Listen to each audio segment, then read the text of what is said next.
Welcome back. You have made it through the first few days of our 2-week intensive for the Breathing for Singing, 2 weeks to a better breath. Again, I'm Heidi Voss. If you haven't figured it out, hopefully you're taking full advantage by now of the forums, and you've even posted a video of an application of yourself, either doing that Liptrill along or finding a piece of music that you're actually using it with. So take advantage of those forums. If you aren't posting, get to it. And if you are, I'm so excited to be working with you and happy to be helping you along and coaching you along in this process. So today we're going to talk about how to make that Liptrill even a little bit harder. So we're at that more advanced level. As I said a little earlier in the 2-week intensive, you can make an exercise harder by going slower. So today we're going to do 2 variations on that Liptrill and start to incorporate a new concept in breathing. So the first variation we're going to do today is to slow that arpeggio down. I hope you made some time for this one today. It's going to be a little while. And remember, before you begin this Liptrill, you should have already done your hissing exercise and a little bit of stretching. So get your mind and your body in the mode for breathing and singing. These are scaffolding techniques. Do more than one video. All right, here we go. I'm gonna take that arpeggio, and as I mentioned, we're slowing it way down.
Make sure, as you're doing your Liptrill, that you are still thinking about engaging the core muscles as you're coming down and maintaining the control over the sound.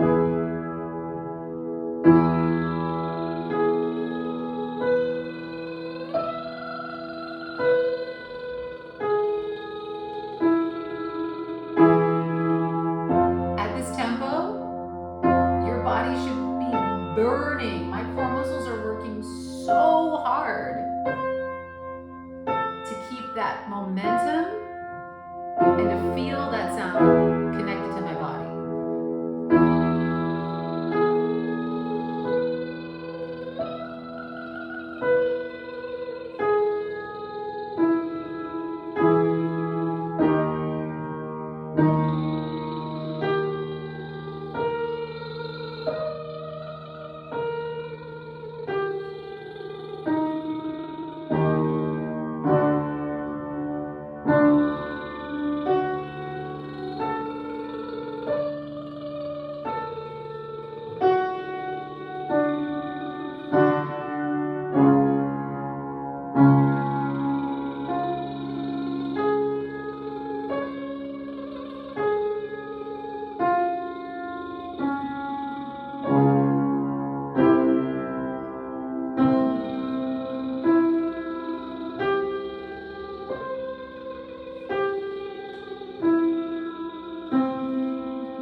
Now, a note about that.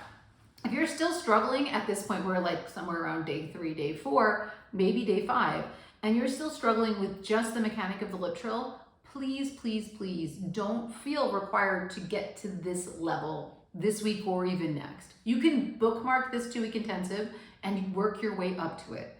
It may simply be that you're going to be doing that first level of Liptrill for the next 2 weeks. And let me say this to you, very encouragingly. If that's where you are for 2 weeks, awesome. Remember, it is 2 weeks to better breath management. It's not 2 weeks to breath mastery. That would be crazy. As I mentioned in an earlier video, my voice teacher in undergrad thought it might take 4 years. So 2 weeks is asking a lot of yourself. So I will say, make sure that you're giving yourself grace in this moment. So you don't have to be perfect. You don't have to move on to the next video just because it's day 4, day 5, day 6. The important thing is that you're working on your breath every single day and meeting yourself where you're at. I always say, when you're thinking about practicing, sometimes you just want to get on the court. Sometimes you want to move the ball down the court. If you can move the ball down the court, awesome. But just getting the ball on the court, getting yourself on the court is what really matters. My apologies for mixing sports metaphors. It's kind of my brand. So think about that. Just work where you're at. And if that's easy for you, I'm going to give you the next step to kick it up. And that said, even if that one was really hard, the next step, just because mechanically for you this might be easier, it might be just as fine. So I want you to take your thumbs. We're going to go back to that thumbs on the belly button idea. Your thumbs are going to go in your belly button. You're going to inhale, abdomen out, and we're going to practice pulses. You're going to keep your hands where they are. We're going to target practice. You're going to inhale.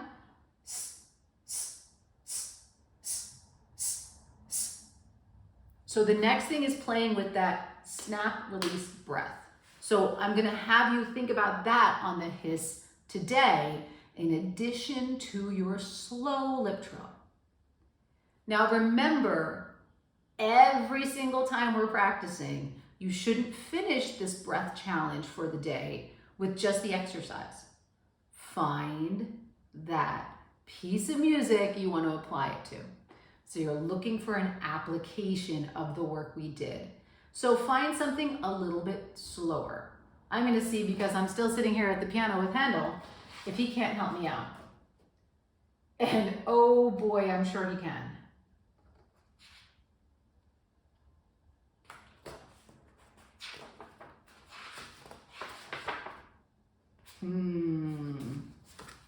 Cara sposa. So that one's going to give me a nice, beautiful, long hold at the beginning. And the only reason I'm looking at Handel for this is because just what happens to be on my piano. And it totally works because using our repertoire, we need breath every single time. So I don't even need to be that specific. But I'm looking at this hold. Largo, right? I've got 2 half notes, a half note tied to a half note, tied to an 8th note. We're going to hold that sucker for a long time. So I've got...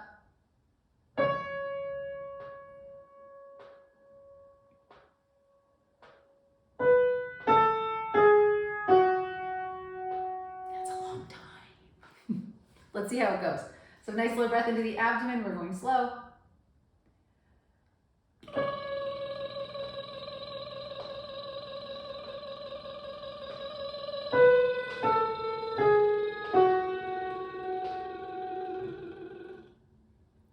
Not bad. Did you do it with me?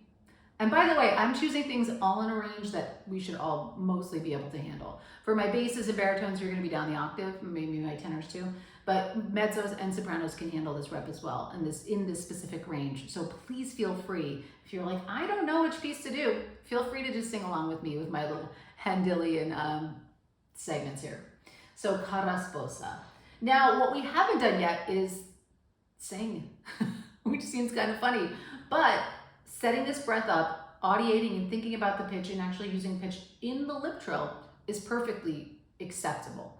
One thing I might do as an intermediary to adding the text would be to sing it on a neutral vowel consonant combination. In this part of the range, for pretty much any voice, an E vowel will be pretty friendly. So I'm going to show you how that works. So we just did it on a Liptrill, but I'm going to show you doing it on a Liptrill and then adding it on an E vowel. 1.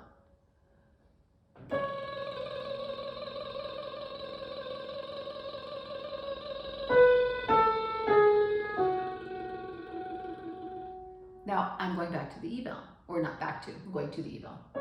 Here we go.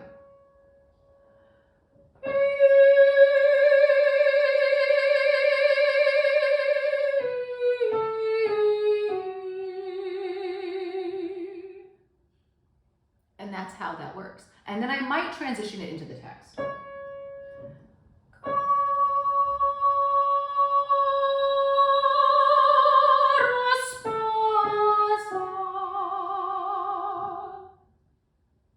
And then I've had 3 very logical steps to get me to that phrase. By the way, why do I love the eval? Well, because it makes resonance a lot less to handle. It just sets up the resonance in the space. I don't have to think about the resonance. I just use the eval as an intermediary to train that resonance. So we're not talking about resonance in these 2 weeks, but of course, all these concepts start to bleed in as we get into repertoire.